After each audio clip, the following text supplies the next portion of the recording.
TVS bike के अंदर दो ही कंपनी का है पिस्टन सक्सेस होता है। आप ओरिजिनल सामान डाल देंगे पर उस लेकिन 6-7 महीने 1 साल जाते जाते बाइक हमारी वाइट स्मोक करने लगती है या फिर इंजन ऑयल चाटने लगो। फ्रेंड्स अगर चाहते हो ना कि टीवीएस बाइक का करेंट जल्दी खराब ना हो तभी आप इंजन को सक्सेस कर पाएंगे, अन्यथा नहीं कर पाएंगे। यह है हमारी गियर बॉक्स। तो रिडान बाइक का इंजन फिटिंग करते समय आपको बिल्कुल भी घबराना नहीं। दोस्तों इंजन तो सभी लोग फिटिंग कर लेते हैं लेकिन सक्सेस करना बहुत मुश्किल का काम होता है, खासकर बेसिक्स बाइक के इंजन का। तो फ्रेंड आज हमारे पास टीवीएस रिडान बाइक का इंजन है, इसको फिटिंग करने वाले हैं। कैसे फिटिंग करना है, क्या क्या चीजें डालनी जिससे इंजन हमारा जल्दी स्मोक ना करे और आवाज एकदम मस्त आए। तो फ्रेंड वीडियो को आप लोग ध्यान से देखिएगा, वीडियो को बिल्कुल भी स्किप मत करिएगा क्योंकि अगर आप स्किप करते हैं तो कुछ ना कुछ जो आप लोग को सीखने लायक जो मैं बताऊंगा वो आप शायद छूट जाएगा। तो फ्रेंड आप लोग वीडियो को ध्यान से देखिएगा। तो कैमरा को पास में लाकर दिखाओ भाई।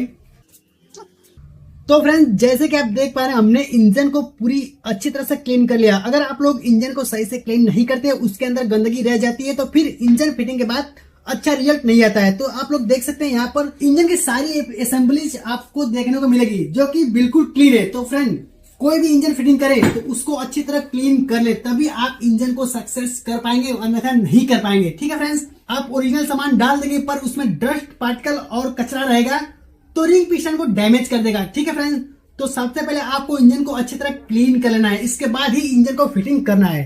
तो इस बाइक का टीवीएस रिडान बाइक का बेसिक्स बाइक का इंजन है, तो इसको कैसे सक्सेस करना है तो फ्रेंड्स वीडियो को आप लोग ध्यान देखिए। तो सबसे पहले हम आपको गियर बॉक्स बैठाने का सही तरीका बताएंगे। ठीक है, तो जैसे कि देख पा रहे हैं ये है हमारी गियर बॉक्स, ये हमारी क्लच शाफ्ट है। इसका ये गियर जो है कि लॉक रहता है, इसके ऊपर एक वॉशर रहती है यहाँ पे बिल्कुल स्पंडर की तरह, और नीचे भी एक वॉशर एक लॉक रहता है। तो इसका जब आप इंजन खोलेंगे तो ये वाली गियर आपको बाहर नहीं निकलेगी, बिल्कुल हीरो स्पंडर की तरह। तो यहाँ पर आपको बिल्कुल इजीली समझ में आ गया होगा। ठीक है, और दूसरी हमारी आउटपुट शॉप, ये भी बिल्कुल स्पंडर की तरह ही है। हालांकि स्पंडर में ये वाला बूस्ट यहाँ से निकल जाता है लेकिन ये नहीं निकलता है, तो ये वाली गरारी हमारी नहीं निकलेगी और ऊपर से ये 3 नंबर की गरारी बाहर नहीं निकलेगी, इसके ऊपर का एक गरारी वॉशर निकलता है। ठीक है, तो इसको कैसे फिटिंग करना है वो आपको दिखाते हैं। इसके ऊपर आउटपुट शाफ्ट में कौन सी वॉशर लगती है वो आपको दिखाते हैं। तो सबसे पहले मैकेनिक भाई जब आप इंजन फिटिंग करो तो सबसे पहले आपको बाइक के गियर बॉक्स को, ये जो हमारा चेंजर है इसको न्यूट्रल पे कर लेना है ताकि हमारी गाड़ी का जो गियर बॉक्स है बिल्कुल न्यूट्रल पे ही फिटिंग हो। तो आप देख सकते हैं यहाँ पर न्यूट्रल पत्ती हमने लगा ली है और इस चेंजर को फिटिंग कर लिया है। अब हम इस आउटपुट शाफ्ट को डालेंगे। यहाँ पर नीचे कोई सा भी वाशर नहीं रहता है, आप लोग ध्यान से देखिएगा। तो सबसे पहले इसको यहाँ पर हम लगा लेते हैं। दूसरी हमारी है आउटपुट शाफ्ट, तो इसको भी यहाँ पर लगा लेते हैं। तो फ्रेंड्स जैसे कि देख पा रहे हैं जैसे स्प्लेंडर में हमारी एक वॉशर रहती है उसी प्रकार यहाँ पर भी एक वॉशर रहती है, ये वाली लॉक वॉशर कट वॉशर। इसके ऊपर एक गियर आती है तो वो आपको दिखाते हैं इसमें डालकर। तो फ्रेंड्स जैसे कि देख पा रहे हैं यहाँ पर ये हमारी गियर लगेगी कुछ इस प्रकार। वॉशर हमने यहाँ पर डाल लिया है, ऊपर से गियर को डाल देंगे और इसके ऊपर भी एक वॉशर आता है तो इसके ऊपर भी एक वॉशर यहाँ पर डाल देंगे और हमारी क्लच शाफ्ट पर भी एक वॉशर लगता है तो इस वॉशर को भी यहाँ पर डाल लेते हैं। ठीक है, बिल्कुल हीरो स्प्लेंडर जैसा ही है, बिल्कुल आसान है। ठीक है फ्रेंड्स, तो रिडान बाइक का इंजन फिटिंग करते समय आपको बिल्कुल भी घबराना नहीं है। तो फ्रेंड्स जैसे कि देख पा रहे हैं ये वाली हमारी क्लच शाफ्ट में लगेगी, तो हमने यहाँ पर लगा लिया फाइनली। और हमारी ये 4 नंबर की गियर, तो इस गियर को भी हम कुछ इस प्रकार यहाँ पर बिठा लेंगे तो हमारी गियर असेंबली बिल्कुल फिटिंग हो गई है। इसके ऊपर एक वॉशर आता है वो आपको डाल के दिखाते हैं। तो स्प्लेंडर के इंजन में भी एक ऊपर वॉशर आता है कुछ इस प्रकार का, तो हम भी यहाँ पर एक वॉशर लगाएंगे जो कि कंपनी दे रखी है पहले से। तो एक वॉशर हमने यहाँ पर लगा लिया। इसके बाद आता है 2 फार, एक बड़ा है तो हमारे बड़ी वाली गियर में लगेगा, एक छोटा है तो छोटी वाली गियर में लगेगा। उसके साथ ये दो डावल्स आएगी तो दोनों डावल्स को यहाँ पर ऐसे लगा लेना है। ठीक है, कुछ इस प्रकार, और इसके अंदर फिटिंग कर देना है। तो कैसे फिटिंग करना है वो आपको दिखाते हैं।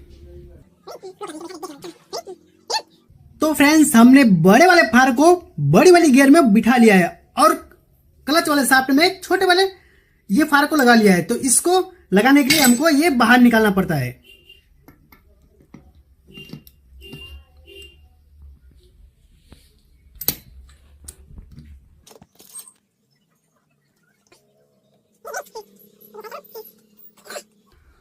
तो फ्रेंड्स गियर हमारी फाइनली बैठ चुकी है, दोनों फार्क बैठ गया है। इसमें आती है 2 पिन, दोनों पिन का साइज सेम होता है, कौन सा भी पिन इधर उधर लगा सकते हैं। तो थोड़ा इसमें इंजन ऑयल लगा लेंगे और कुछ इस प्रकार यहां पर बिठा देंगे। तो फ्रेंड्स हमने दोनों पिन को बैठा लिया और गियर हमारा न्यूट्रल पर बैठ गया। जैसे कि आप देख सकते हैं न्यूट्रल पर बैठाने का यही फायदा होता है। जैसे आप न्यूट्रल बैठाएंगे तो हमारी बाइक का जो गियर है देख सकते हैं प्लस शाफ्ट को घुमा रहे हैं, तो हमारी एक शाफ्ट ये आउटपुट शाफ्ट नहीं घूम रही है। इसका मतलब ये होता है कि हमारी जो बाइक का गियर बॉक्स है बिल्कुल न्यूट्रल पर बैठ गया है। ठीक है फ्रेंड, तो देख सकते हैं आप फाइनली प्रूफ के साथ। अब हम आउटपुट शाफ्ट को घुमाएंगे तो ये क्लच वाली शाफ्ट नहीं घूमेगी। देख सकते हैं हमने पकड़ के रखा है, तो इसका मतलब ये होता है कि हमारी गियर बॉक्स जो है न्यूट्रल पर बैठ गई है। हमको बिल्कुल भी टेंशन नहीं है भैया, हम तो टेंशन फ्री हो गए हैं क्योंकि हमारी गियर बॉक्स बिल्कुल प्रॉपर बैठ गई है। अब हम आपको करंट असेंबली के बारे में बताते हैं। तो फ्रेंड टीवीएस है किसी बाइक का करंट को आप लंबे समय तक चलाना चाहते हैं ना, तो आपको एक बात बिल्कुल ध्यान से सुनना है और याद रखना है। अगर आपको करंट को लॉन्ग टाइम तक चलाना चाहते हैं तो कनेक्टिंग रॉड बिल्कुल ओरिजिनल डालना है, बिल्कुल जेन्युइन। तो आप देख सकते हैं हमने दोनों साइड की बेरिंग बिल्कुल ओरिजिनल डाली है और इसके अंदर जो गजल बेरिंग आती है, बूस आती है और एक कनेक्टिंग रॉड, इसको बिल्कुल जेन्युइन डाला है क्योंकि भैया हमको शिकायत नहीं सुननी है। ठीक है, लोकल कनेक्टिंग रॉड डालते हैं तो 6-7 महीने या 1 साल जाते जाते करंट की आवाज आ जाती है, करंट खराब होता है तो उसी टाइम आपका बोर भी खराब हो जाता है। तो भैया जब भी आप करंट के असेंबली का काम कराएं, करंट का काम कराएं तो ओरिजिनल ही सामान उसमें डालें। ठीक है, तो देख सकते हैं हमने करंट का बिल्कुल काम करा लिया है। अब इसको फिटिंग कैसे करना है वो आपको दिखाते हैं। तो यहाँ पर थोड़ी ऑयलिंग कर लेना है आपको। ठीक है,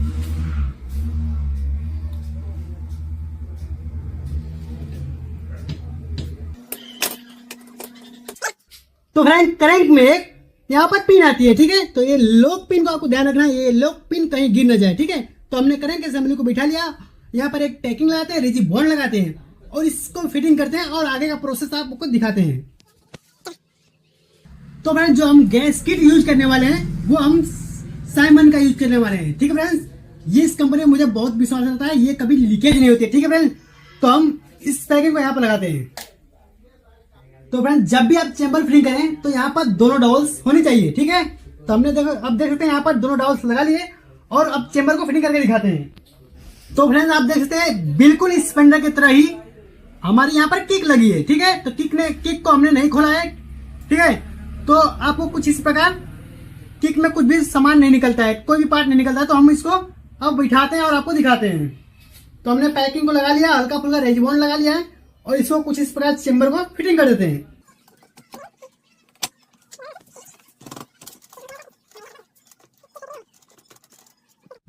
तो फ्रेंड जब भी हम चेंबर को बिठाएंगे ना तो इस किक शाफ्ट को ऐसे रोटेट करना है, ऐसे रोटेट करके अंदर जो लॉक होता है वहां पर सेटिंग कर लेना है, उसके बाद ही हमारे चेंबर को बिठाना है। तो हमने इसको रोटेट करके चेंबर को बिठा लिया है। तो इसके बाद हमको ये चेक करना है कि हमारे किक शाफ्ट सही से बैठे कि नहीं। तो इसको कंफर्म करने के लिए आपको इस शाफ्ट को घुमाना होगा। तो देख सकते हैं हम ये बिल्कुल फ्री घूम रहा है, इसका मतलब है कि हमारा चेंबर बिल्कुल सही फिटिंग हो गया है। तो आगे सारे नट को टाइट करते हैं और आगे का प्रोसेस दिखाते हैं।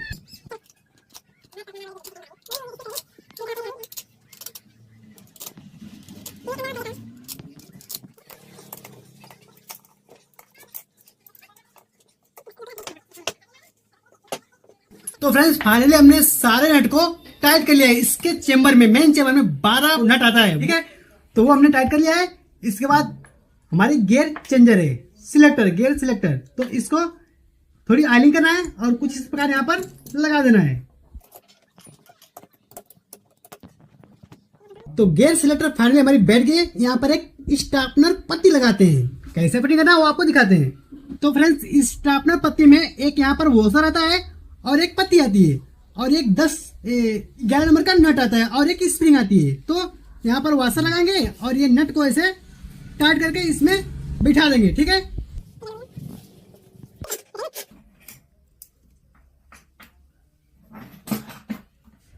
तो फ्रेंड ये 12 नंबर का नट है, इसको यहाँ पर टाइट करना है। मैंने आपको शुरू में 11 नंबर बता दिया, उसके लिए सॉरी। तो इसको टाइट कर लेते हैं और आगे का प्रोसेस आपको दिखाते हैं। तो ये स्टार्पनर पत्ती लगी है और यहाँ पर स्प्रिंग लगी है और ये हमारा नट फुली टाइट हो गया है। लगाने के बाद इसको ऐसे घुमाकर देख लेना है कि ये कहीं पर फंसा तो नहीं है ना, फंसा रहेगा तो हमारी गियर नहीं लगेगी। तो इसलिए हम इसको टेस्ट कर लेते हैं, बिल्कुल फ्री है। अब आगे का प्रोसेस आपको दिखाते हैं। ठीक है, तो फ्रेंड्स ये हमारा एक लॉक आता है जो कि हमारी आउटपुट सॉफ्ट को पकड़ के रखता है। अगर ये आप भूल जाते हैं तो आपकी बाइक के अंदर गियर सही से नहीं लगेगी, ठीक है। हाउसिंग ऊपर नीचे आने जाने लगेगी, इससे होगा क्या, गियर बिल्कुल भी नहीं लगेगी, जिससे आप बहुत डिस्टर्ब हो जाएंगे। तो फ्रेंड इसको आपको कैसे लगाना वो बताते हैं। तो सबसे पहले इसको डालते हैं और यहाँ पर जो कट है ना वहां पर इसको ऐसे रोटेट करके घुमा देना है। उसके बाद ये वाला लॉक ऐसे पिला देना है। तो इसको सबसे पहले यहाँ पर डालते हैं। तो फ्रेंड हमने इसको डाल लिया और इसको ऐसे घुमाते हैं।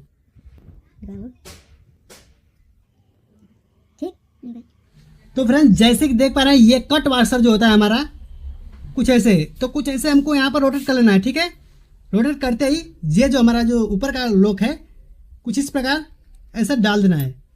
ये दोनों वाशर आपस में लॉक हो गया है। इसके बाद हमको आगे हाउसिंग और बूस्ट वगैरह लगाना है। तो फ्रेंड्स ऑयल पंप को चलाने के लिए एक हमारी ये छोटी वाली गरारी लगती है, इस यहाँ पर लॉक लगा है क्रैंक के अंदर।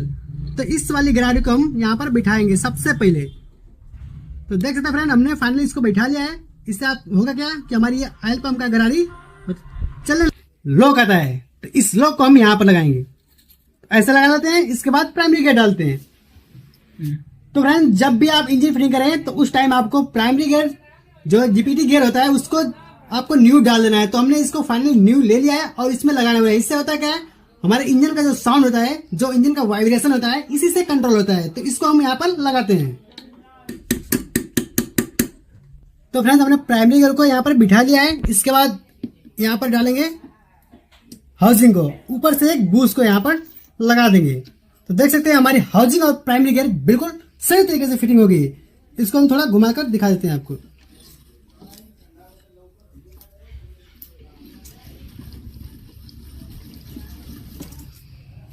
तो फ्रेंड इसमें जो हम क्लच प्लेट डालने वाले हैं वो है टीवीएस अपाची का, ठीक है फ्रेंड। होता क्या है इसमें 5 क्लच प्लेट होती है। जैसे कि आप देख पा रहे हैं टीवीएस अपाची का क्लच प्लेट नॉर्मल बाइक में जो 100 सीसी की 110 सीसी की होती है उसमें बहुत ही अच्छा परफॉर्मेंस देता है। इंजन पे कोई दिक्कत नहीं होती है, पिकअप भी अच्छा आता है। तो फ्रेंड हमने यहाँ से एक क्लच प्लेट को हटा लेंगे और 4 क्लच प्लेट इसके अंदर फिटिंग कर देंगे।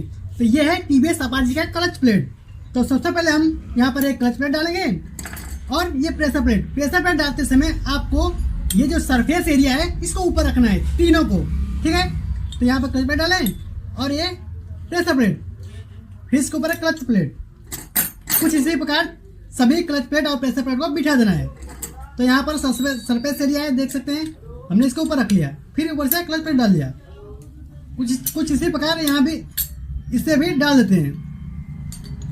तो फ्रेंड जब सेंटर और हब जब आप बैठाएं तो इसका भी एक टाइमिंग होता है।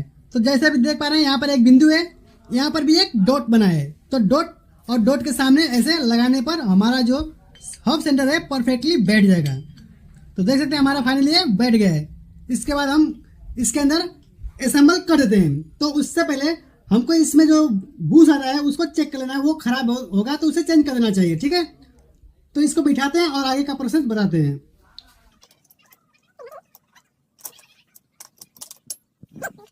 तो फ्रेंड इसके अंदर कोई भी वाशर नहीं आता है। वो जो बूस्ट होता है हाउसिंग का सेंटर बूस्ट, केवल वही बूस्ट रहता है। तो उस बूस्ट को हमने बिठाया और आपको दिखाया है वीडियो में।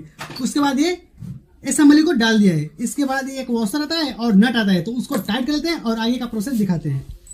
तो फ्रेंड्स वॉशर जो होता है थोड़ा सा उभरा हुआ होता है। तो फ्रेंड्स आप समझ सकते हैं जो पीठ वाला भाग है, जो ऊंचाई साइड दिख रहा है आपको, तो इस तरह लगा देना है। और जो कटोरी साइड लग रहा है ऐसे कटोरी जैसा, उसको ऐसे लगा देना है। तो हमने इसको लगा दिया है और इसको टाइट कर दिया है। ये स्प्रिंग वॉशर होता है। जब कभी हमारा नट ढीला हो जाता है तो स्प्रिंग जो वॉशर होता है इसको पकड़ के रखता है, पूरी तरह इसको खुले नहीं देता है। तो इसको टाइट लेते हैं।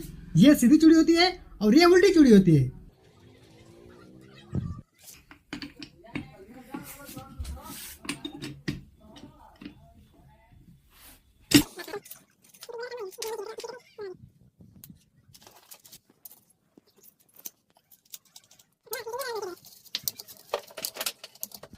तो फ्रेंड्स फाइनली हमने क्लच असेंबली को टाइट कर लिया है।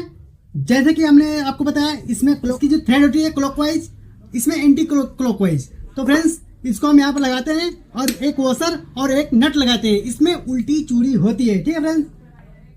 तो एक वॉशर यहाँ डालते हैं, तो यहाँ पर उल्टी चूड़ी होती है, तो एक नट यहाँ पर लगाते हैं। तो ठीक है फ्रेंड्स, जैसे इसको खोलेंगे तो ये टाइट होगा और टाइट करेंगे तो खुलेगा। तो इसको खोलते हैं, ऑटोमेटिक टाइट हो जाएगा। तो फ्रेंड ओल्ड मॉडल में हमारे सबसे पहले यहाँ पर जो नट आता था वो कट वाला नट होता था, ठीक है। तो उसमें मैकेनिक भाई ठोक ठाक कर इसको तोड़ देते थे। तो इस चीज को देखते हुए कंपनी ने यहाँ पर ये गोटी वाला नट दे दिया है, ठीक है, 17 नंबर का। तो इसको हम टाइट करके आपको दिखाते हैं।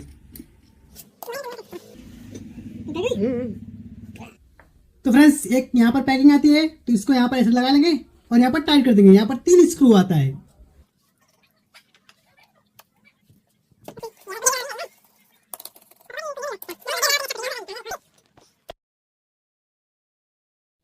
तो फ्रेंड्स जैसे कि देख पा रहे हैं, ये जो ठेसी होती है हमारी 2 होती है टीवीएस रिडान स्पोर्ट बाइक में, सभी बाइक में टीवीएस के। तो यहाँ पर एक छर्रा होता है, तो देख सकते हैं यहाँ पर इससे छर्रा यहाँ पर लगा देना है, ठीक है। और ऊपर से थोड़ी ग्रीस लगानी है ताकि हमारी जो छर्रा है इंजन के अंदर गिर न जाए। तो हम यहाँ पर ऐसे लगा देंगे, ठीक है। तो हमारी ये ठेसी बैठ गई। और एक ठेसी जो होती है वो हमारे क्लच कवर में लगती है। तो वो कहाँ लगती है वो आपको बिठा के दिखाते हैं। तो फ्रेंड्स जैसे कि देख पा रहे हैं, ये वाली ठेसी हमको यहाँ पे लगा देना है। तो फाइनली हमारी ठेसी फिटिंग हो गई है। इस पर एक पैकिंग डालते हैं, थोड़ा बहुत रेजी बाउंड लगाते हैं और क्लच कवर फिटिंग करके आगे का प्रोसेस दिखाते हैं।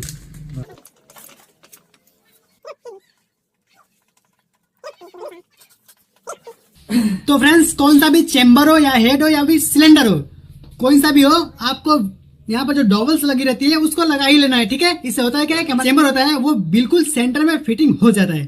तो इसको बैठा देते हैं। यहाँ पर पैकिंग को लगा लिया, एक साइड हमने रेजिबोन को लगाया, एक साइड कंपनी ने रेजिबोन लगाकर पहले से दे रखी है, ठीक है। तो अब इसको बिठाते हैं।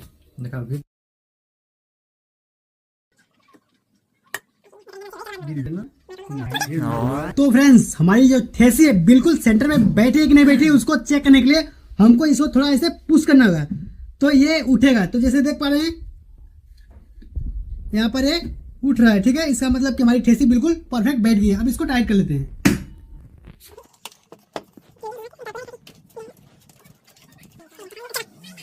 तो फ्रेंड्स जैसे कि आप देख पा रहे हैं, हमने बिल्कुल जर्मन टाइमिंग चेन ले लिया है। टाइमिंग चेन ही इंजन की जान होती है। तो टाइमिंग चेन जब भी आप इंजन माने तो टाइमिंग चेन बिल्कुल न्यू डालें। होता क्या है, इससे इंजन का जो साउंड होता है ना, अच्छी क्वालिटी का यही निकाल के देता है। तो आपको ये गलती नहीं करनी है कि इसमें पुराना वाला ही थोड़ा बहुत सही है तो डाल दे, नहीं, इसको बिल्कुल नया डालना है। तो इसको डाल देते हैं और आगे का दिखाते हैं। तो फ्रेंड्स जो आगे का प्रोसेस है ना, यही सबसे मेन और ओरिजिनल है। क्योंकि इंजन तो फिटिंग कर देते हैं, लेकिन 6-7 महीने 1 साल जाते जाते बाइक हमारी व्हाइट स्मोक करने लगती है या फिर इंजन ऑयल चाटने लगती है। तो फ्रेंड्स उस समय होता है क्या, या तो मैकेनिक भाई गलती करते हैं या तो फिर खरादिया वाला गलती करता है। तो ठीक है फ्रेंड्स, तो मैकेनिक क्या गलती करते हैं, वो कौन सा भी पिस्टन उठा के डाल देते हैं टीवीएस बाइक के अंदर। टीवीएस बाइक के अंदर 2 ही कंपनी का है पिस्टन सक्सेस होता है, जो कि मैंने पर्सनली यूज करके देखा है, ठीक है। तो कंपनी जो बना कर देती है इसमें हमारा जो पिस्टन बिल्कुल सेम का ओरिजिनल ही डालती है, अपना वो पिस्टन नहीं बनाती है, सेम का ही पिस्टन यूज करती है। तो हमने इसमें जेन्युइन सेम का पिस्टन ले लिया है और बोर करा दिया है 25 नंबर। तो फ्रेंड हमारा जो खरादिया है बिल्कुल जबरदस्त क्रॉस बोरिंग करता है। हम गाजीपुर डिस्ट्रिक्ट में रहते हैं और जो हमारा जो खरादिया है वो बनारस में रहता है, ठीक है। तो वहां पर हम बोर कराते हैं, उसका जो बोरिंग का रिजल्ट होता है बिल्कुल परफेक्ट ओरिजिनल 100% वर्किंग करता है, ठीक है। तो आगे कैसे रिंग फिटिंग करना है वो आपको वीडियो में दिखाते हैं। तो सबसे जो मोस्ट इंपोर्टेंट काम है इंजन के अंदर, खरादिया वाले के हाथ में और मैकेनिक के हाथ में। तो मैकेनिक के हाथ में ये है कि जब भी आप पिस्टन डालें तो बिल्कुल ओरिजिनल, और खरादिया के हाथ में है कि जो खरादिया बिल्कुल अच्छा फ्रेश बोरिंग करता हो उसी के पास आपको बोर कराना है, अन्यथा आपको सिलेंडर किट ही बिल्कुल न्यू डाल देनी है। 2000-2500 रुपए की आती है। आगे क्या करना है वो आपको दिखाते हैं वीडियो में। तो फ्रेंड जैसे कि देख पा सकते हैं आप, इसमें जो ये एरो बना के रखा है तीर का निशान, ये एग्जॉस्ट साइड रखना है। टीवीएस बाइक, बजाज बाइक में यहाँ पर एग्जॉस्ट लिखा होता है या फिर यहाँ पर एरो बनाया रहता है, या फिर पिस्टन, सॉरी, ये जो हमारा वाल होता है उसका गैप बनाया रहता है। यहाँ पर एक बड़ा गैप है, इसका मतलब हमारा इनलेट वाल यहाँ पर इसके सामने आएगा, और यहाँ पर छोटा गैप है, इसका मतलब हमारा एग्जॉस्ट साइड का जो वॉल होता है वो रहेगा, ठीक है। तो रिंग कैसे फिटिंग करना है, तो जो हमारी जाली रिंग होती है वो मैं अपना एक्सपीरियंस शेयर करना चाहता हूँ आपको। आप जिस तरह फिटिंग करते होंगे वो आप यूज करना, इस्तेमाल करना, लेकिन मैं जो फिटिंग करता हूँ वो अच्छा रिजल्ट निकल के आता है। तो मैं जो रिंग फिटिंग करता हूँ वो आपको बताता हूँ। तो सबसे पहले हम यहाँ पर तो जाली रिंग को हम इनलेट वाल के साइड रखेंगे एम बनाकर। तो जाली रिंग को यहाँ पर रख लिया, और जो ऑयल रिंग है एक यहाँ पर रखेंगे, ठीक, और एक यहाँ पर रखेंगे। ठीक है। और टॉप 1 टॉप 2 कहाँ कहाँ रखेंगे, एक यहाँ पर रख देंगे और एक यहाँ पर रख देंगे। तो फ्रेंड ये इसका स्याही लग रहा है खत्म हो गया है। अब हम आपको प्रैक्टिकली करके दिखाते हैं। तो फ्रेंड रिंग फिटिंग का जो तरीका है मैं आपको बताता हूँ। तो यहाँ पर एम बना लेना है और यहाँ पर सेंटर में इस जाली रिंग को यहाँ पर लगा देना है, ठीक है। तो हमने यहाँ पर सेंटर में इनलेट वाल के साइड लगा लिया है और एक ऑयल रिंग को लेते हैं। तो इसमें हमको टेम्पर देखना होता है, ठीक है। तो आप ध्यान से देखना यहाँ पर। तो फ्रेंड्स सबसे पहले हमको इस साइड रिंग फिटिंग करना है। तो ये किधर भाग रहा है, इस साइड भाग रहा है ना, तो हमको इसको उल्टा कर लेना है, ऐसे पलट लेना है। अब इसको इस साइड भगाना है, देख सकते हैं ये इस साइड जा रहा है। तो हम यहां पर लगा देंगे, एक रिंग यहां पर लगाएंगे,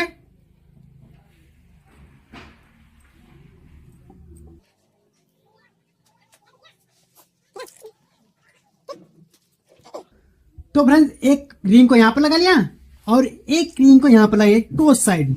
हम इसमें क्रॉस रिंग लगाने वाले हैं, ठीक है फ्रेंड। तो इसका भी टेम्पर देख लेते हैं। अब हमको बाहर साइड लगाना है, तो इसको बाहर साइड लपकाना है। देख पा रहे ये उल्टा भाग रहा है, तो हमको इसको पलट लेना है। तो देख सकते हैं अब ये बाहर साइड भाग रहा है, तो एक यहाँ डाल लिया है और एक यहाँ पर लगा देंगे क्रॉस क्रॉस, ठीक है।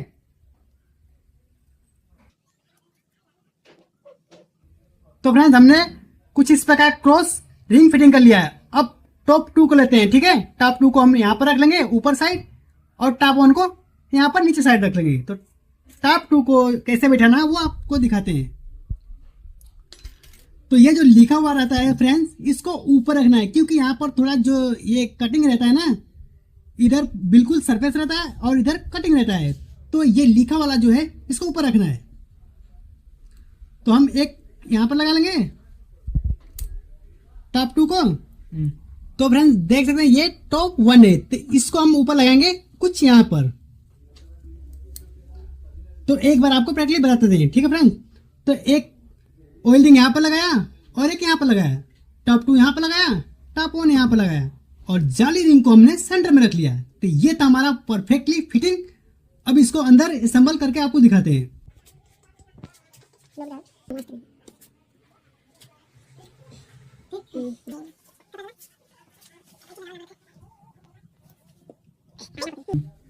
तो फ्रेंड जब भी आप सिलेंडर किट को लगाएं या फिर सिलेंडर को लगाएं तो यहाँ पर डावल्स को रख लेना है, ठीक है। क्यों रख लेना है, क्योंकि जब ये अगर इसको डावल को नहीं लगाते हैं तो ये कभी इधर उधर आउट होकर बैठ जाता है। तो होता क्या है, जिस साइड आउट रहेगा उस साइड पिस्टन पकड़ लेगा, ठीक है, जल जाएगा और इंजन सीज कर जाएगा। तो ये डावल्स लगाने से होता है क्या है, हमारा जो सिलेंडर किट है बिल्कुल परफेक्टली सेंटर में बैठ जाता है। तो ठीक है फ्रेंड्स, इसलिए हमको यहाँ पर डावल कभी भी भूलना नहीं है, डावल को लगाना ही लगाना है, ठीक है।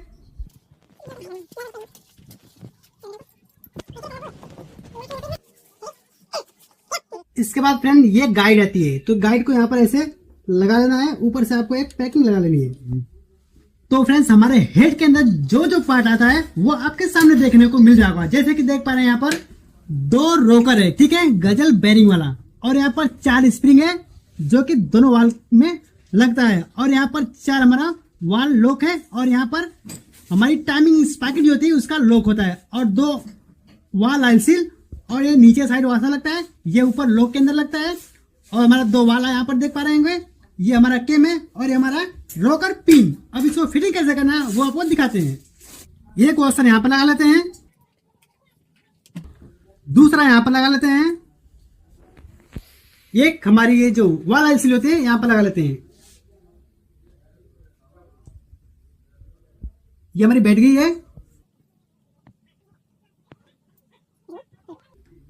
कुछ इसी प्रकार दूसरे साइड हमको वाल आइल सील बैठा लेनी है। तो ये भी हमारी परफेक्टली बैठ गई है, ठीक है। इसके बाद ये इनलेट वाल्व है और एग्जॉस्ट वाल्व, तो यहाँ पर थोड़ा हल्का हल्का वही लगा लेते हैं, ठीक है।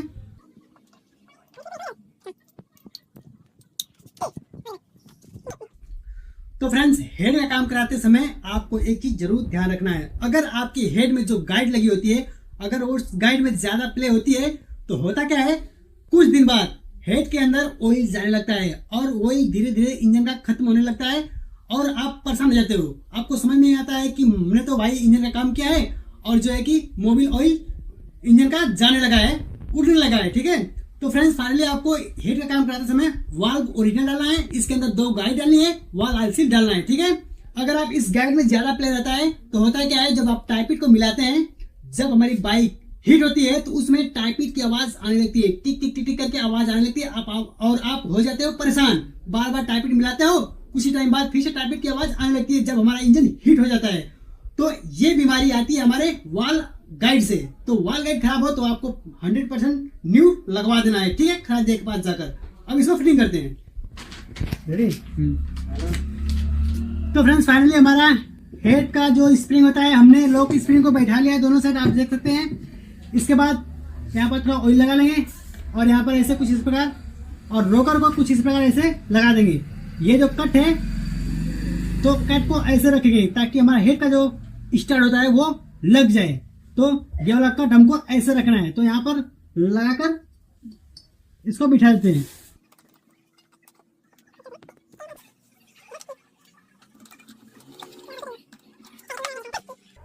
तो फ्रेंड्स हमने केम को बैठा लिया है और दोनों रोकर को बैठा लिया और पिन को बैठा लिया है। तो यहाँ पर एक लॉक पत्ती आती है, इस लॉक पत्ती को जरूरी से यहाँ पर लगा देना है। अगर आप भूल जाते हैं तो ये जो हमारी पिन है ये वाइब्रेशन की वजह से बाहर निकल सकती है। तो इसीलिए कंपनी ने यहाँ पर एक लॉक पत्ती दे रखी है कि हमारा केम और पिन बाहर न निकल सके। तो इसको बिठा लेते हैं और टाइट कर लेते हैं। तो फ्रेंड्स एक यहाँ पर डबल्स आती है जो बूस्ट होता है, यहाँ पर केम में लगाया जाता है। तो यहाँ पर इसको लगा लेते हैं, अब इसको फिटिंग करके दिखाते हैं और टॉप वगैरह आपको बताते हैं, ठीक है।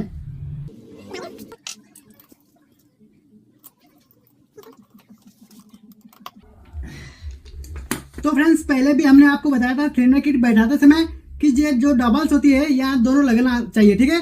तो हमने हेड बैठाते समय भी यहाँ पर 2 डबल्स आती है, तो दोनों डबल्स को लगा लिया और यहाँ पर पैकिंग लगा लिया। पैकिंग जो है बिल्कुल सामान की ओरिजिनल है, ठीक है। और हल्का फुल्का बोर्ड लगाकर इसको यहाँ पर ऐसे बिठा देते हैं, देख सकते हैं आप।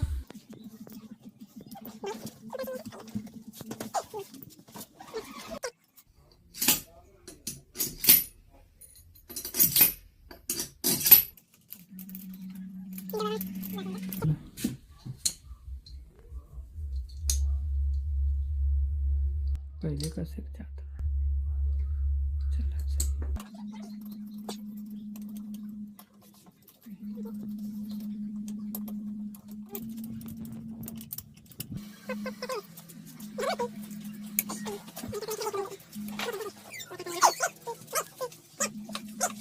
तो फ्रेंड्स सिंगल सिलेंडर का कौन सा भी इंजन हो, ठीक है, तो उसमें क्या आपको नोट करना है, आपको सिर्फ और सिर्फ पिस्टन जो है टॉप पर रखना है, ऊपर साइड रखना है, ठीक है। और दूसरा जो है हमारा देखना है, ये लॉक जो हमारा मैग्नेट का लॉक होता है उस लॉक को देखना है और हमारे पिस्टन को ऊपर रखना है, ठीक है। इसके बाद टाइमिंग चेन को फिटिंग कर देना है। कैसे करना है, यहाँ पर जो एरर देख रहा है आपको देखने को मिल रहा है एरो, ये एरो आपको इन दोनों होल के आमने सामने होने चाहिए, एक यहाँ पर और एक यहाँ पर। और दूसरा जो एरो दिखा है यहाँ पर देखते हैं हेड पर, यहाँ पर एक कट बनाया गया है, उस कट के सामने हमारा जो बिंदु है, टाइमिंग स्पाकेट में जो बिंदु है, इस बिंदु को यहाँ पर रखना है। और ये जो एरो है इसके सामने और इसके सामने पिस्टन को टॉप पे रखना है। और ये जो हमारा लॉक है मैग्नेट का, इसको इस बिंदु के ठीक सामने रखना है। इससे भैया आपका किसी भी इंजन का टाइमिंग चेन हो परफेक्टली सही टाइमिंग बैठेगा, चाहे आंख बंद कर बांधो या फिर खोल कर, ठीक है। तो ये था हमारा टाइमिंग चेन लगाने का सही तरीका। तो फ्रेंड्स फाइनली इसको टाइट करते हैं और आपको आगे का प्रोसेस दिखाते हैं। तो फ्रेंड्स यहाँ पर एक पत्ती आती है, किस लिए आती है कि ताकि ये नट हमारा खुल न सके, और दूसरा ये जो डबल से ये जो बूस है ये बूस बाहर न निकल सके। तो आप इसको कभी गलती से भी ऐसे नहीं टाइट करना है, आपको ऐसे टाइट करना है, ठीक है, कुछ इस प्रकार, ताकि हमारा बूस बाहर न निकल पाए और ये नट भी हमारा टाइट हो जाए। तो इसको कुछ इस प्रकार टाइट करना होता है। यहाँ पर आपको बिल्कुल भी गलती नहीं करना है, नहीं तो ये हमारा लोग गिर जाएगा, इंजन के अंदर चला जाएगा, ठीक है फ्रेंड्स। तो इसको टाइट कर लेते हैं। तो फ्रेंड इसको लॉक कर देना है इस प्रकार, ठीक है।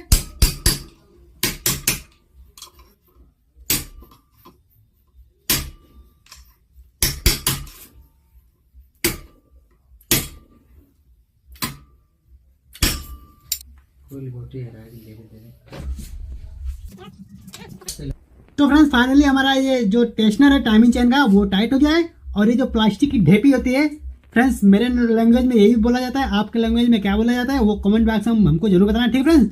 तो इस ढेपी को यहाँ पर ऐसे लगाते हैं, अगर ये नहीं लगाएंगे तो यहाँ से आवाज़ आएगी हवा निकलने की, ठीक है। तो इसको ऐसे यहाँ पर टाइट करते हैं, लगाते हैं।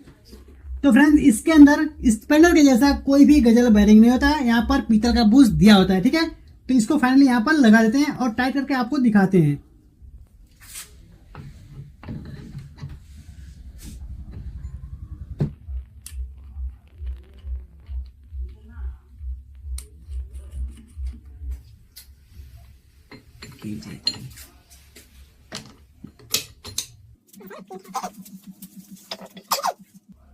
तो फ्रेंड्स लगभग हमने इंजन को अच्छी तरह से असेंबल कर लिया। अब इसमें कोई भी काम नहीं रह चुका है।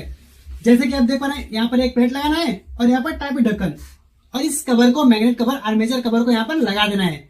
तो फ्रेंड्स फाइनली इसको हम स्टार्ट कर आपको दिखाते हैं इसका साउंड कैसा आता है, ठीक है फ्रेंड्स। तो फ्रेंड वीडियो बन रही है, वीडियो को ध्यान से देखिए, ठीक है। तो फाइनली फ्रेंड हमने इंजन को चेसिस से अटैच कर दिया है। यह वीडियो का पार्ट 1 था। पार्ट 2 में हम इस इंजन का साउंड सुनाने वाले हैं और इसी बाइक में फुल्ली वायरिंग करने वाले हैं, पीडीएफ के साथ एक एक वायर की जानकारी देने वाले हैं। तो फ्रेंड्स ये वीडियो पसंद आए तो प्लीज वीडियो को लाइक करना, चैनल को सब्सक्राइब करना और बेल आइकन को ऑन करके रखना, ताकि हम पार्ट 2 लाएं तो आपको तुरंत वीडियो का नोटिफिकेशन मिल जाए। जय हिंद फ्रेंड्स।